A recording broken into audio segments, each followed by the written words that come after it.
There are over 35,000 people incarcerated in New York State. Most are serving longer prison sentences with few opportunities for release than at any time during the history of our state. They are grandparents, mothers, fathers, daughters, and sons, mostly from black and brown communities of color.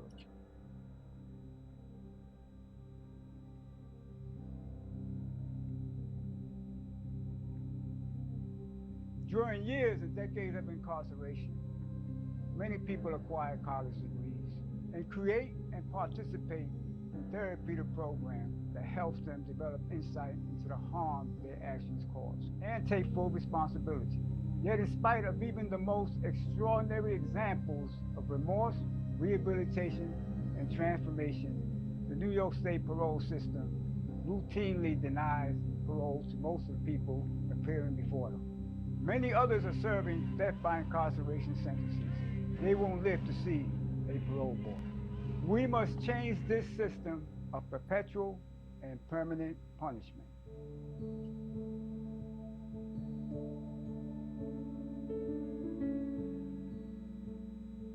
The People's Campaign for Parole Justice advocate for these legislative initiatives because we believe in the humanity and dignity of all people. We recognize that prison sentences that do not offer meaningful opportunities for release are inhumane, expensive, and do not keep our communities safe. Perpetual punishment and revenge should not define justice. Rather, justice should value transformation, redemption, community health, and safety. As someone who has spent 38 years in prison, the impact of this injustice is personal to me, my family, and many New Yorkers. Our families matter. Our communities matter. We call on lawmakers in New York State to pass this critical parole reform platform this year.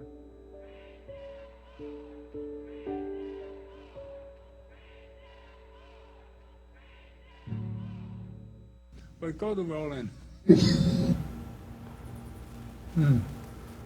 Welcome to the Gilchrist Experience. We're back on the true calling of Victor Pate to resurrect the people who have been incarcerated. Modern day slavery. If you're black and brown, you're more susceptible to it, innocent or guilty. You know, if your buddy does something wrong and you're anywhere in the area, you go too. And then there's a conflict that's whether you're guilty or innocent, really you pay the toll that time you spend in. And we're going to talk about what happens to the families outside of prison, the real saviors of our spirit, our identity, and give us life and hope. I want you to welcome to the show Teresa Grady. She has a story to tell about her husband. Thank you. 18 years in prison now, going on 40. 40 to 20 more, 22 to go. 22. He's innocent, but he was there. Yes, he was. He was part of the team. Somebody was killed. The shooter wound up getting out after 7 years, which you'll explain to us later, Yes. but died shortly after. He went home to Mexico, and he should have asked God to forgive him for his crime, or maybe he wasn't available to tell his story. So your husband was set up to take the rap, Yes. just because he was there. So tell us the story, what the pain is about. The pain is this knowing that he was not the actual person who committed the crime, but being a part of the crime. Innocent, guilt by innocence, being standing within a camera that they seen him in. Him being the older person with a longer rap sheet that says, okay, we'll put all the weight on you. These two guys are younger than you. They don't have that much crime on their record, so we'll make an example out of you. And that's what the judge did. So all this time he's been in prison. He's been in prison. He's ailing now with his kidneys. You know, my biggest fear is that if the numbers raises, he's going to go into dialysis mode, which means he won't make it home, which means he will die behind the prison walls alone, leaving his family, me, his 3 daughters. 3 daughters? 3 daughters. Oh my goodness. And his remaining 3 sisters and other family members.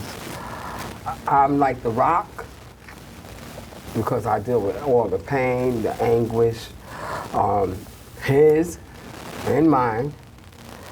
You know, just listening to him when I visit tells me that he's afraid that he's going to die there. I looked at him in my last visit, which was about 2 weeks ago, and he kept saying, my side is hurting, my sides are hurting. So I asked, have you went to the doctor, you know? Well, you know, you got to put in sick call. For me, I don't know what sick call really means, but I guess it's so that you can get to see a doctor. But he tells me that could be from now until next week, you know, because this is how they are processing you inside.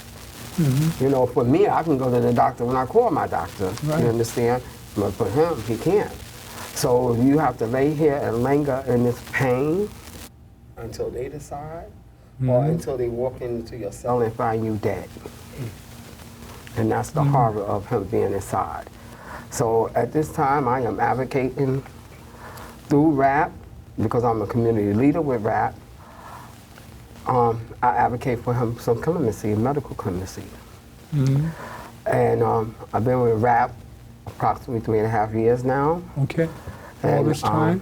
Mm-hmm. And do we go to you, Mark, for the progress on RAP's program on getting incarcerated people out because of age and illness?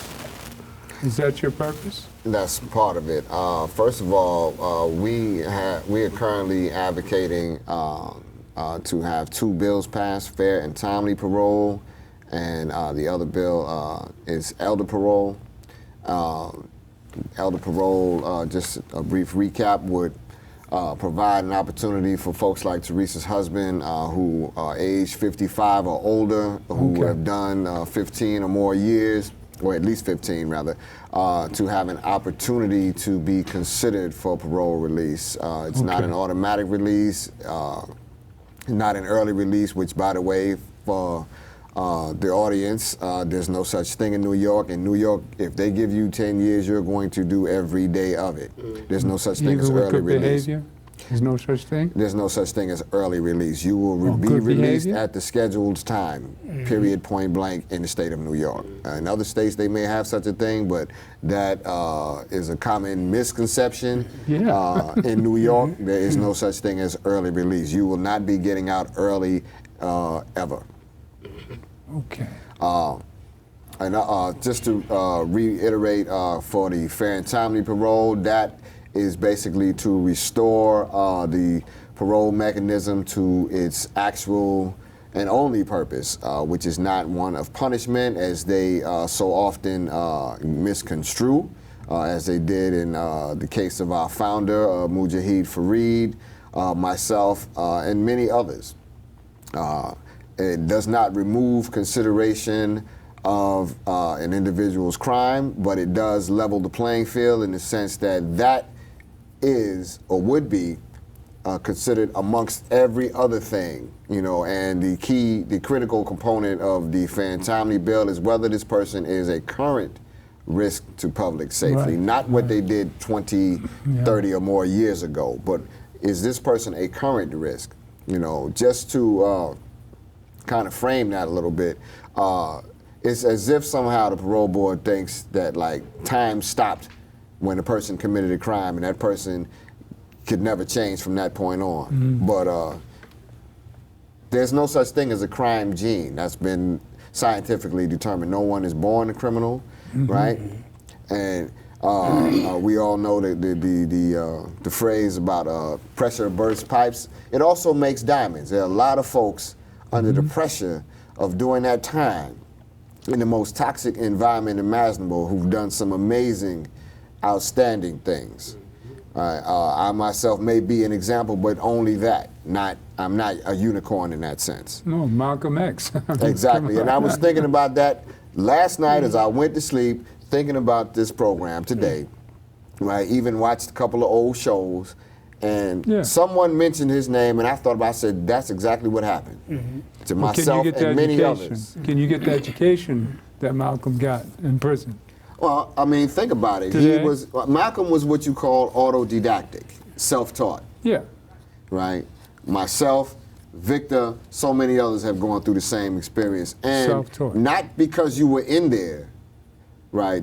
Just being there doesn't correct you. As you know, they call it the Department of Corrections. But as Victor pointed out on a previous broadcast, it's the individual taking the initiative to correct themselves, to self-correct. You know, as he, and so many others have done.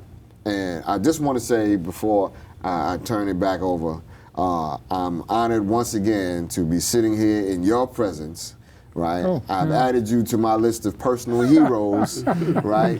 Cool play uncles and big brothers, right?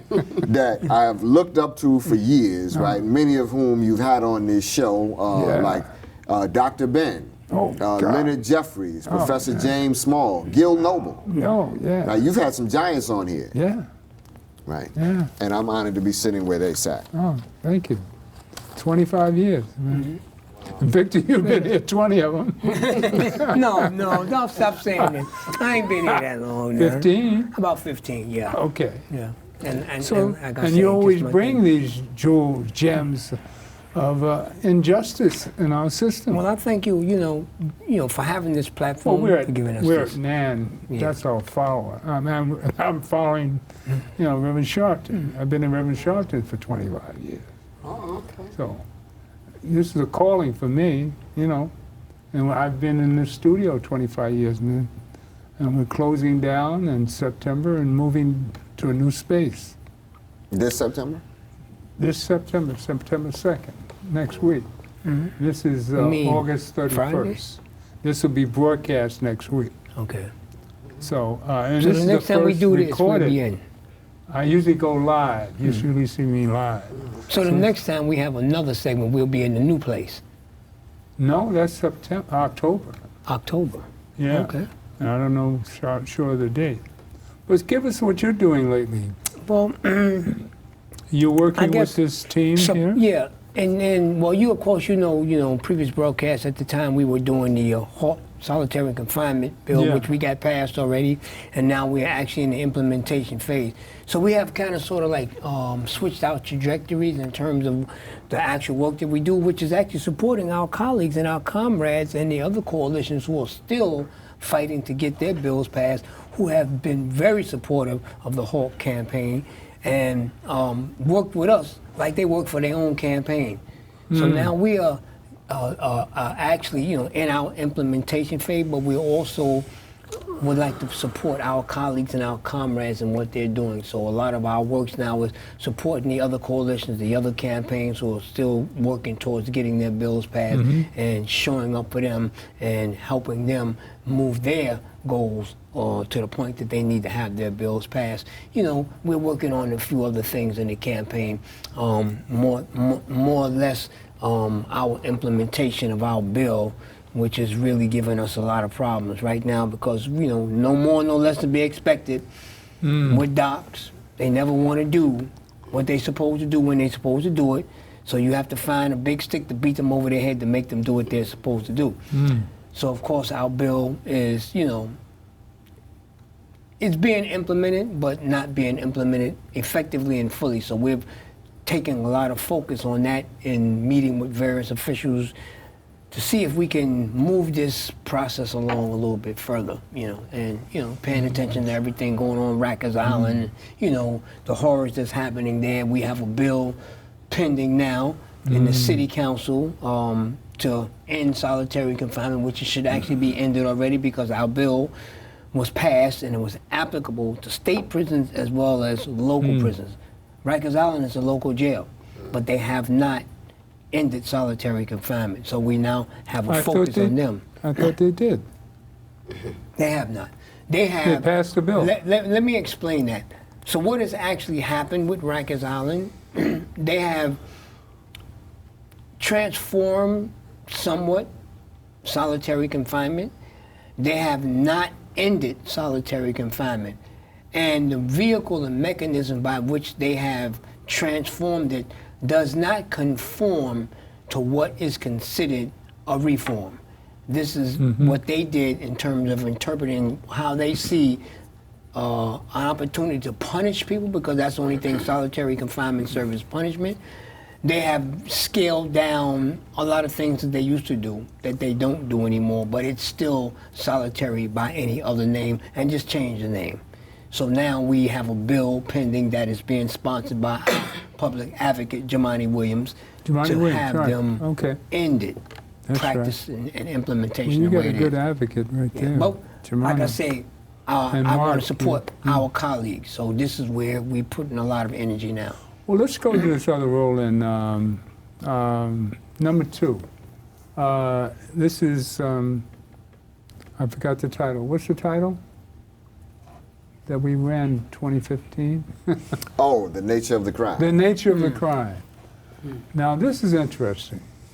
I like this one, and I'd forgotten about that show we did. Were you on that one? No. Oh, Victor you said it and to me. Laura Whitehorn from the rap campaign. Oh, that was Laura. Yeah. Yeah. Oh, I didn't watch the whole thing. But I remember this piece here. Would you run that second roll in? This is interesting. I'm a formerly incarcerated person. Spent quite a bit of my years confined in New York State prisons and facilities. And during this last stint, I actually served 33 years before my release in 2011. And I served 33 years, I mentioned that, but I had a sentence actually with a 15-year minimum. I was denied parole 9 times, as I said, because of something that was immutable, that would never change. I was denied parole because of the nature of my criminal offense.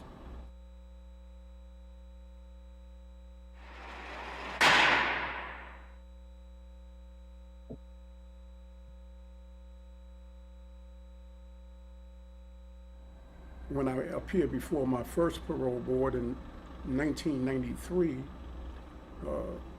I had made major achievements during that 15-year period. I had actually obtained 4 college degrees, 2 of them master's degrees. I had been involved with creating rehabilitative programs behind the walls, most of which still exist today.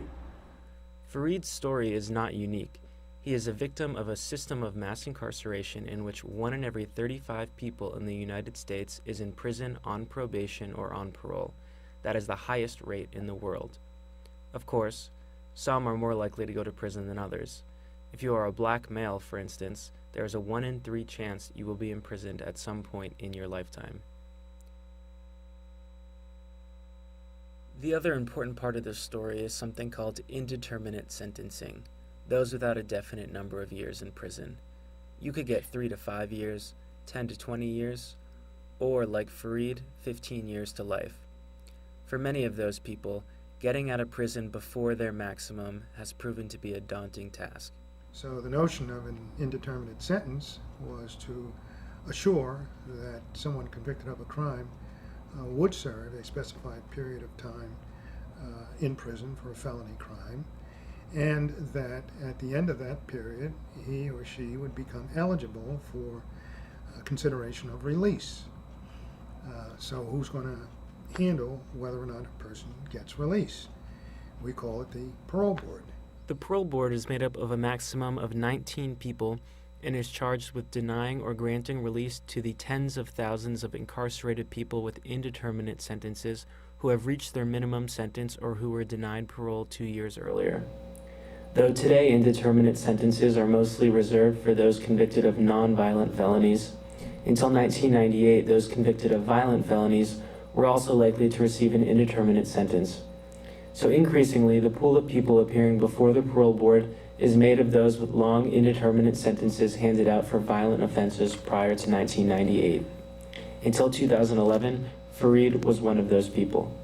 I was tried for a murder and attempt murder on a police officer. And my defense for the murder was justification, self-defense. It was a street fight where I was attacked. My defense for the attempt murder on the police officer was that it never ever happened. It was actually a plainclothes officer who happened to come to the scene at the end of the fight and claimed that during the end of the fight that I actually spun on him and clicked the gun, that he heard a click, and that the gun didn't fire. So I went to trial. I was found not guilty of the murder on the person who was killed, but found guilty of the attempt murder on the police officer. And an attempt on a police officer in New York carries the same penalty as the completed crime. Though the person hadn't received a scratch, the least amount that I could be sentenced to was 15 years to life. But go to Roland. But I don't know which Roland this was. I had another one where he explains that he went up for parole 9 times. He was turned down 9 times because of the nature of his crime. Now, here's where we really get to the nitty-gritty of this stuff. And when you're accused of something like this, ain't no way you're getting out anytime soon. You got to die in prison when you're accused of even attempting to scratch a cop to her. Let's talk about this, Mark. What was your case? My case was an actual homicide. Okay. I think I previously shared this with you in the audience that I was incarcerated for second-degree murder, sentenced the same sentence as Fareed, denied the same amount of times. Right. What led to my incarceration was me seeking revenge because my fiance, my girlfriend at the time, had been sexually assaulted. Right. Right. I was 20 years old at the time. Right. We know now scientifically that basically I didn't have all my ish together, you know. And I'm saying that in reference to the juvenile brain studies they did that say that even if you are 18, you're not actually an adult.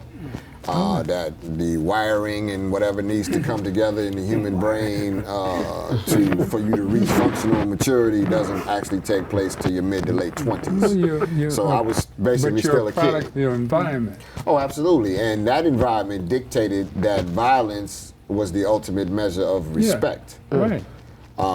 Some folks might call that the code of the street. I can't remember the brother's name. Elijah. What's his name? I think it's Elijah Anderson, sociologist. The teacher. He actually did like in-depth, research on this. That even square kids, right, know basically how to code switch, or they learn as soon as they're able to get off the stoop and go down the block, right? That you, especially in growing up in New York City. Coming through like the 70s and the 80s, I kind of jokingly called myself Rip Van Homeboy because I did all this time. I was absent from civilization, right? But at the same time, pretty sure me and Victor got shared history in this, right? I would say I'm one of the few remaining New York City hard rocks, right? So as far as that mindset is concerned, calling the police wasn't an option, right? And as soon as she came and told me what happened to her, I was like, okay, don't worry about it, I got that. Yeah, and that's what you're supposed to do. In any environment, that's what we do. We take care of our own. Exactly. That's the code. That's the man That's always code. been the code for the But man. it costs you some time, Oh, and absolutely. that you have to pay for. So how Absolutely. did you set your mind right? Say again. How did you reset your mind? Okay, well, among other things, I had some great mentors. Okay. I could name one right now. I'd like to shout him out because sadly he passed shortly after being released, and I think his name should be Shortly after. spoken, his memory kept alive. We affectionately referred to him as Old Man Justice. His legal name was Larry Pilgrim. Brilliant, down-to-earth, good-hearted brother who would always encourage me to stay positive and on track, focus on my release. His story was he went from a GED to a PhD. Fantastic. Right, he was sentenced in the 70s to 25 years of life. So he was part of the furniture when I arrived in the prison system. Right. How much time did you spend in there? He went home I came home 2015. He came home, I believe, somewhere between 2010 and the time I was released. I can't recall right now. But he died shortly thereafter. Unbeknown to me, the last time I saw him, he was actually dying of cancer. The last time I saw him in prison. He basically came home to die. This brother was so dynamic that he actually created the blueprint for what is now known as the Exodus Transitional Services, along with Julio Medina. He shared the idea with Julio Medina while we were all incarcerated. He came up with the concept while he was going through the master's program at Sing Sing prison, and he ultimately actually achieved a PhD on his own dime. Like he worked, saved his own money, paid for his own PhD. Whoa. And I was like so impressed that even the officers had to call him doctor, and he insisted on it. Right, and the superintendent made sure that they followed through. Right, so no, don't call me Mister or my name. I'm Dr. Pilgrim. And I was like, that's right. That's right. And every time he would say, bro, you need to go over there and do that. Check that out. I think this might work for you. I would go do something to come back for years, decades. He would tell me. I said, look, yo, just check this out. Look what I did. I ain't impressed. Wow. It was years later. I'm getting close to going home You know, before I he finally forgot that we said, had Graham on Skype. Graham hung up. Can we go to rolling? Rolling. Roland, do the next one then. Go for it, please. Would you do the next Roland? Hey, I'm Mike Gilliam, and once again, we're not coming to you from the CUNY TV studios in Manhattan. Like so many others in New York, our building has been shut down because of the coronavirus. We're working remotely via Zoom. Welcome to Let It Rip. oh, that's the show I was on with him. New York continues to be hard hit by the pandemic, but there are some It's promising me signs. again. Still troubling information is emerging about hotspots here and across the country. Nursing homes was are hitting the particularly hard hit, and jails and prisons are getting a lot of attention as more and more inmates test positive. Okay, That's thank our you. focus. And I want to welcome our guest, Khalid Shakur, who's the brother of Tupac Shakur. He was formerly incarcerated and is advocating for the release of his 70-year-old father, Matula Shakur, who has been incarcerated for 39 years in connection to a Brinks armored truck robbery. Crystal Lowe joins us.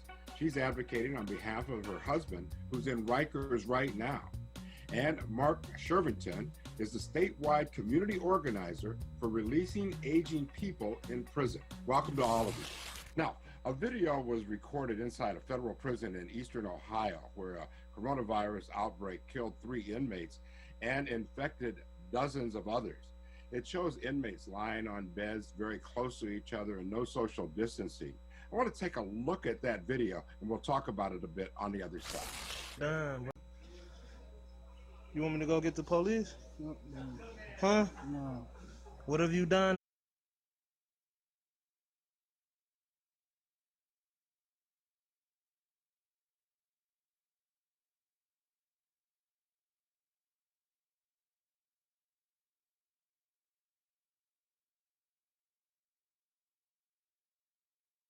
with that? Did he have to deal with that?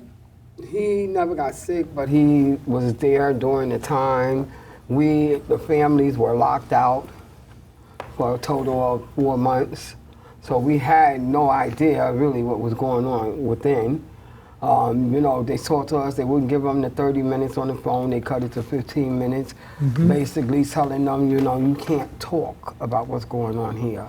At that time also, they were not administering them the coronavirus shots, Moderna and the other shots. They were not administering them yet because they had not gotten approval to give them the shots. This is 2020.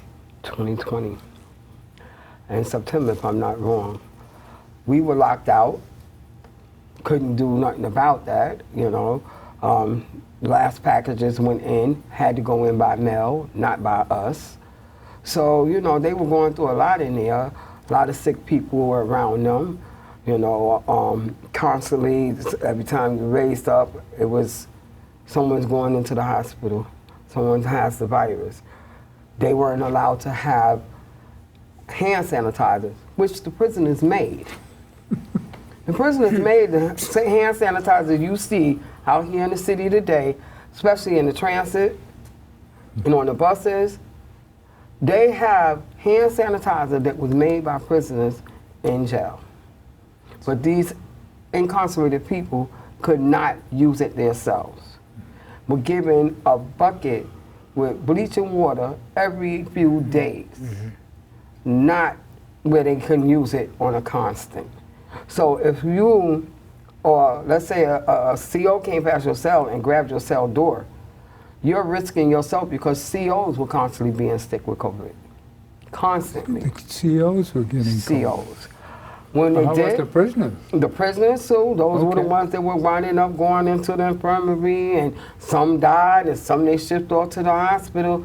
Many of them that died though died in themselves and they didn't tell nobody about that. They led them to believe they took them to the hospital and they died, and that's just not the truth. Well, in this piece they say, I think there were 100, I forget the figures. Quite a few of them. Right? And your COs, come to find out, many of them were sick. What was RAP doing about prisoners getting COVID and being released? Wasn't there some campaign on that? Well, we Victor, advocated. Were you involved with that at all? Yeah, so, there's always been, a campaign coalition working on getting released, and I know RAP was definitely heavy on that there. Oh, actually, all of us were focusing on decarceration, Yes. during COVID, you know what I'm saying? And docs, wasn't trying to hear or release people, you know what I'm saying? And that was going on, even on the first onset of the pandemic. Because the first thing they did was stop the visits, right? Stop the programs, and began to lock people down. So, of course, the only people who was coming in and out was the staff. They brought COVID in the prisons.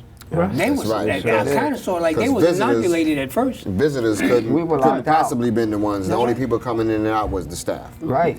Right. We advocated, along with HALT and many of our organizational partners and concerned individuals, we advocated that the prisoners not only be allowed to have PPE, right, but that they be released as a humanitarian gesture. Yes. Yeah. Right, to prevent, mass sickness and death.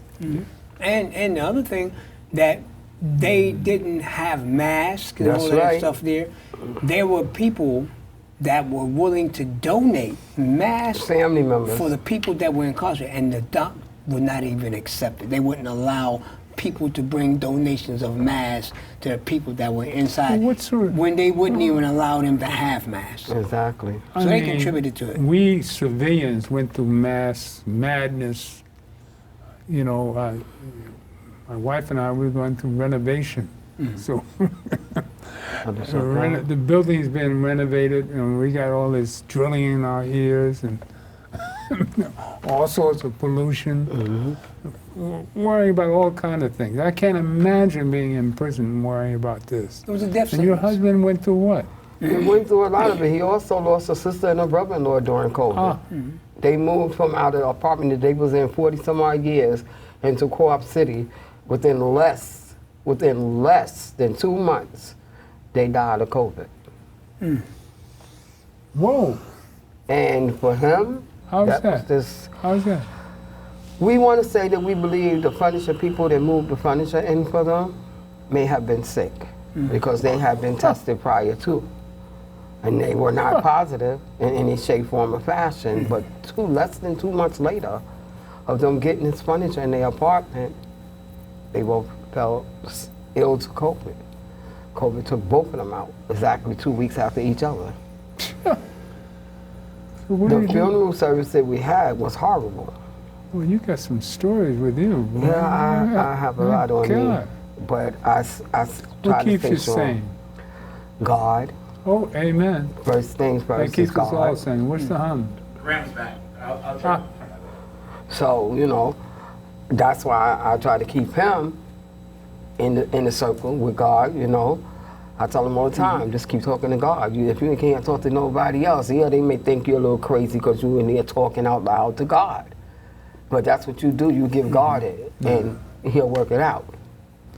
Well, if you don't have God in your life, especially if you're black, you go crazy. And that's right. It keeps us all sane. I know it's kept me sane all the years of my life because if I didn't have God in my life, I wouldn't be alive. I mean, that's for sure.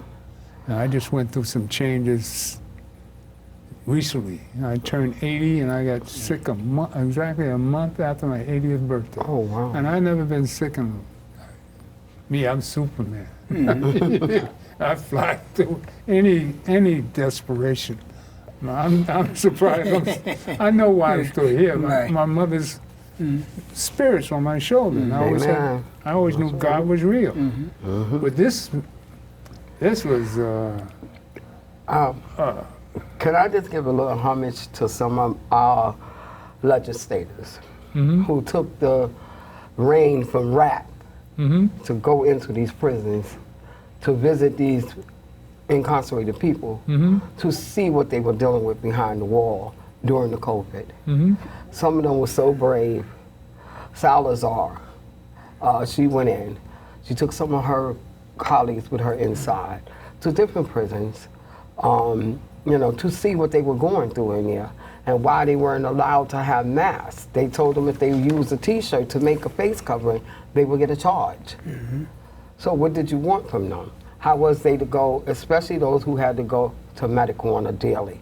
Like my husband, for instance, he's an insulin person, so he has to go to the infirmary daily for his shot because he can't take it in his cell.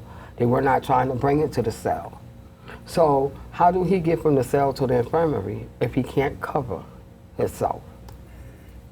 It was a lot going on during that time, and rap, Halt, Vocal, a few other organizations that we all a part of, we was fighting tooth and nails for these people, these incarcerated loved ones, to get masks, to be allowed to do movement, because in all reality, a lot of the correction officers were very sick.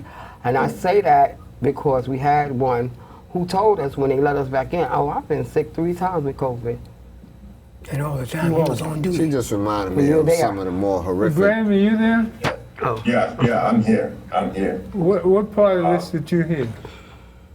I just got back in about 5 minutes ago. I heard a good part. I was out for about 10 minutes, and this country really has to atone for its inhumanity. You know, we can boast about what we do for other countries, but it's what we do to our own people that stands out. I know correction officers in Rikers who had COVID more than once, just as was stated, and that's just in the city jail. This whole notion that, you know, I've arrested, I don't know, hundreds of people in New York, and sent, not I sent, but I've had convictions on teenagers for murder as young as 17. And my last homicide case, I said to a young man, I said, you can't bring him back. But today you have to start figuring the man you're going to be when you get out. Yes. And you can't wait until the day you get out to become that man. It starts today.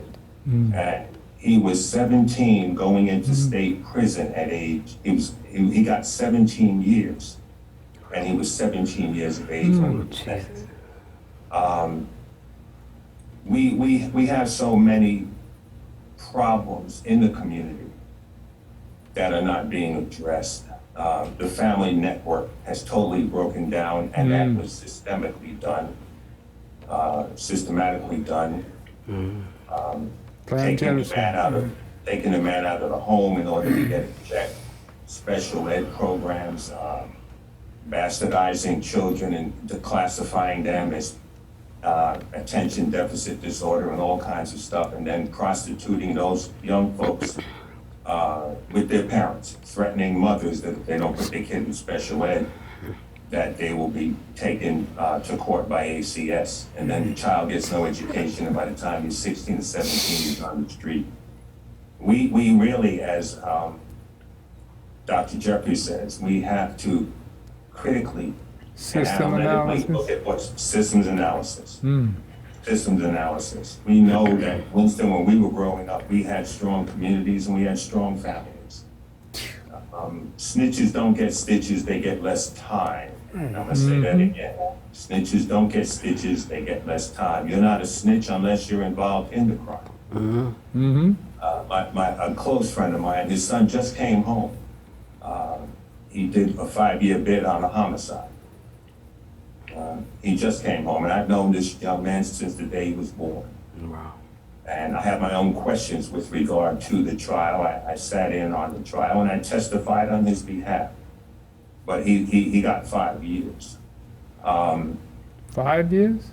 He got 5 years. And they definitely knew that he wasn't the guy that stabbed this guy, because there were multiple stab wounds and there wasn't a drop of blood on him. There wasn't a drop of blood in his car.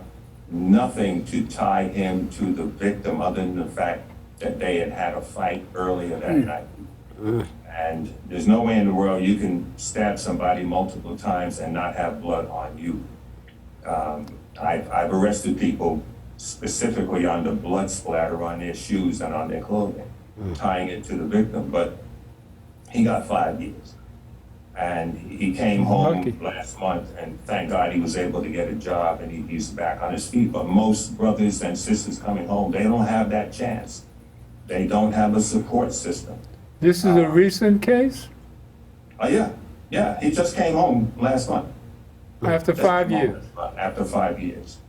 And as a matter of fact, I'm going to do a little plug. We at the Amadou Diallo Foundation, we're joining forces with family and friends of the wrongfully incarcerated to do a forum on the 10th of September. And we're going to have two brothers on who will talk about how they were convicted of crimes that they didn't even commit and spent decades behind the wall. But Victor, I want to applaud you and all of you for what you're doing with your stance against solitary confinement. It's inhumane, it always was. They knew the damage that it does to people psychologically, but they went ahead and continued doing it just the same. For a man to be 55 and 60 years old, languishing behind the walls of a prison for something that he did when he was 16 and 17 makes no sense. We have to look to restoring people. There are some bad people out here, there's no doubt, but we have to work on restoring people and giving people their lives back, giving families the family unit back. You know, I've read stories of men who were in prison, couldn't come home when their mother died. You know, these egregious things. There has to be a paradigm shift in how we treat those who have offended and help them get back on a path to righteousness. Do keep praying. Yeah, do keep praying. The system is not going to necessarily work to help you. But God will open a door, God will send another person, God That's will it. direct you when no man will guide you. But you got to keep pushing and to give hope to others and to the other families. Most certainly. Well, I think nowadays is one of our more trying times with this this hooligans and the white ex-president Donald Trump, and hopefully because we always catch the tail end of everything. So hopefully the only light that we can see at the end of any tunnel for any justification of anything that happens in life has to be with the downfall of this one individual. We have to pray hard and get every human that you know to vote Democratic. There's no doubt, ifs, and buts about it. There's no no choice between the good and the bad. Is the battle of we're dead. We're dead. Because anything other than positive input by Democrats is the end of black people, period. If this fool gets away with this, I mean, the devil will run rapid. We've seen what damage he's done so far. Damage to us in particular. Because we're fighting and killing each other more. Because we don't see any hope. Because the devil is in charge and we're last place when it comes to justice. And we've all seen injustice. But we have to see light and see God in everything we do from here on. That's the only way to change this. And we all know this. And we have to practice it and teach it. Yes. So from the time I've been here, the blessings I've got is that I'm guided. That's all. I'm just a vehicle following my calling. My name means worker for Christ. So I try to follow the carpenter.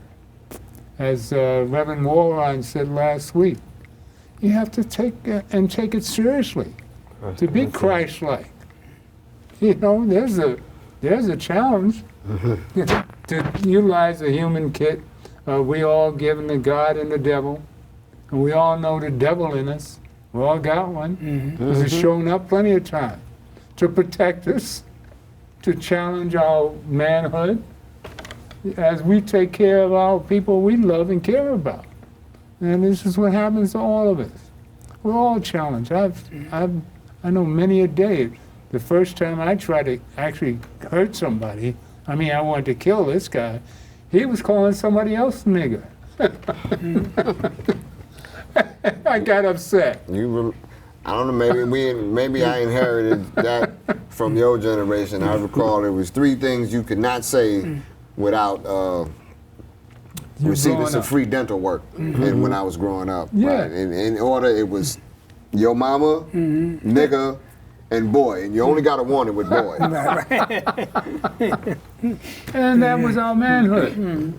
That's That was my our husband's challenge. favorite thing. He'd be like, don't call me no nigga. I don't care who But look you what's are. happening today without you. He'd go, don't call me a You nigga. my Can I nigga. get one moment? I need to step out for just need to do something. Sure. I was like, well, you know, that's the word. He said that's the word on the street, and that's to stay on the street. But don't call me that because that just don't. But it's fit. not the choice now. No, it's not. It's not. So Victor, tell us about this present day horror that you experienced. Present day horror. So, in the continuing saga of the ongoing inhumanity and bestiality that's known as Rikers Island, you know, it's really, you know, heartbreaking and, you know, sad, immoral, horrible, and everything else. So there's been another death, you know what I'm saying, that in Rikers Island. And the really sad part about this is that the staff sat by idly and watched what happened. Michael Nieves, 40-year-old man who was incarcerated at the Anna M. Cross Center on Rikers Island last week.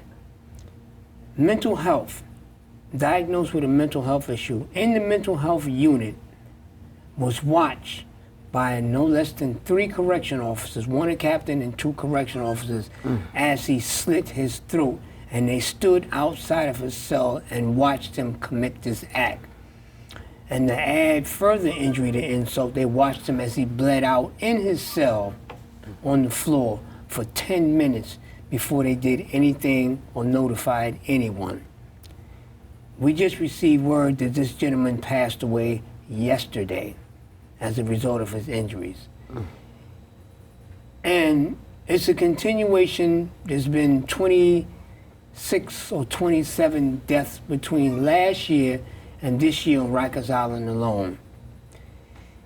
And the continuing horrors that continue to happen on Rikers Island, you know, that is allowed to continue to happen, and nothing is being done to save these human beings who are captive human beings like that, who are in the care, custody, and control of the Department of Corrections is a crime.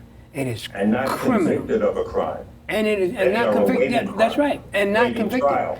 Pre-trial detainees, not convicted of a crime. And people are dying on Rikers Island, and they're not doing anything to change the conditions or circumstances of the people, and they're not releasing people. This is immoral.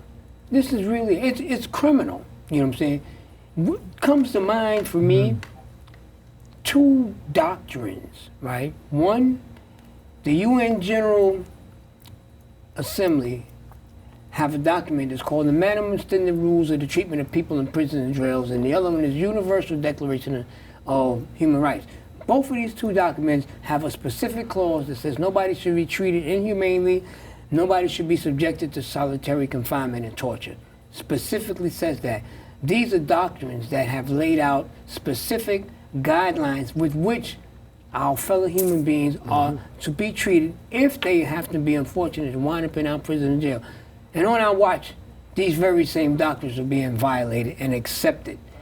This is a humanitarian crisis that's going on in Rikers Island. We'll be tomorrow at City Hall at 12 o'clock to protest and speak out against this horrificness and the continuation of the horrificness.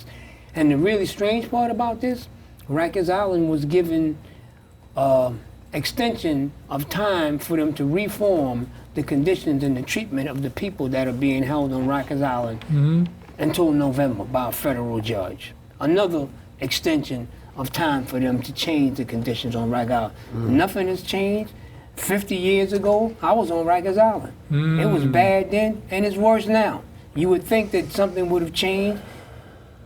Nothing has changed at all, and the same game continues to go on. And this is just criminal. I think that they should have not just been suspended, but they should have been arrested and charged with a crime. I think that if it was one of us, we would have been charged with a crime of complicity, Mark, you're the legal eagle, contributory negligence. Oh, that's in the civil sense, but, Civil, but in in this this case, case, it would have been called acting in concert. Acting in concert. Yeah. That's right. But guess what? Nonfeasance. Nothing happened. They're suspended. Nonfeasance, the failure to perform your assigned duties. All of that. Number 2, what instrument did he use to cut his throat? I hear it was a razor. Yeah, they're saying And that is that. contraband material. And Now, how did he get that? You are in essence facilitating a suicide, which And is a watched. misdemeanor. Watched, stood outside his cell as he was committing the act of cutting his throat. Stood outside and watched him commit this act, and then watched him fall and bleed out in his cell on the floor You for think 10 they minutes. gave him the razor blade? Listen, let me tell you something. You can get anything you want on Rikers Island. Ain't no puzzle. You can get you a gun on there if you know somebody. Really? let me say something. When this is tied into what Teresa was sharing about her husband and the whole COVID pandemic in state prisons, right? We were getting reports that officers were telling incarcerated people that they wouldn't either test them or in the initial state they were saying they wasn't even going to test them, right? They said, first of all, they said they were saving it for the staff, but the prevailing sentiment, spoken and unspoken, was they were telling incarcerated folks, well, F you, we hope you catch it and die. Like, so basically, like, we know they don't care. I recall a specific incident at Otisville prison where one of the school teachers caught a heart attack or something. Something happened with her, right? And they took their time getting there to render medical aid because they thought it was one of us. By the time they got there, she died. And they were cursing each other out on the scene. It was right across from the law library where I was working. They were cursing each other out. They were all upset, like, oh man, why you didn't say it was one of us? They thought it was one of us. And they let that lady die. They don't care. So to hear this about the suicide, I'm not surprised. That's the law of the land? When my uncle was in federal prison in Pennsylvania, there was a former judge who was serving time there, a former judge. He had to have major surgery. They sent him out for surgery and sent him back to the prison the same day. I hear that's what they're doing. I'm sorry. Men, yeah, the men in that block nursed that old man back to health. Oh, as many times we had to be our own support. That's right. Network. You know, improvising, rendering aid, and all of that with each other to keep each other, because we knew nobody else cared. I need a time check. 1 minute. 1 minute. See, I know when to ask. Well, this has been interesting. I'm sorry we're not going to have any more in the near future, but I will maintain this family affair because this is necessary. This is what I think black people need as a resurrecting their spirit. Because when you do criminal acts, you know, if you don't have God in your life, you're a dead man. Anyway. And whatever you do. Empty soul. Whatever you do. We have to understand as a people that God is our only answer to everything. I mean, that's the human cause. I mean, this is what we have to deal with. And we're all old enough to know when you do wrong, you got to correct yourself. And that's the biggest part of it. Only up to when you do something wrong and resurrect your spirit. Because if you're guilty or have any salvation, you have to correct you and dig in with the God that lies within. So I again say, the God in me loves the God in you, and stay tuned for more of the Gilchrist experience. Now, comment? I don't know how much time we got left. I just wanted to say, you know, since you mentioned that, since you brought us home, let's think about this for a second. Every time God shows up, he always shows up on time. On time. And correct. And he always shows up in the form of another person. I know. All the time. All the time. Okay. Right. All the time. We're a blessing to each other. The God in me loves the God in you. That's right. That's what we got to show. That's it, Winston. And know that he's always on time. That's right. That's it. Always. Never fail. Amen. Never Hopefully fail. on time. We on time. You know, we on time, right? Caught it too. Good work. I'm only guided. Y'all tell me Providing when. inspiration, right? Okay. Mama? Speak up. Are we out of time? Nobody's saying I'm on anything. time. Peace and God. Power to the people. That's right.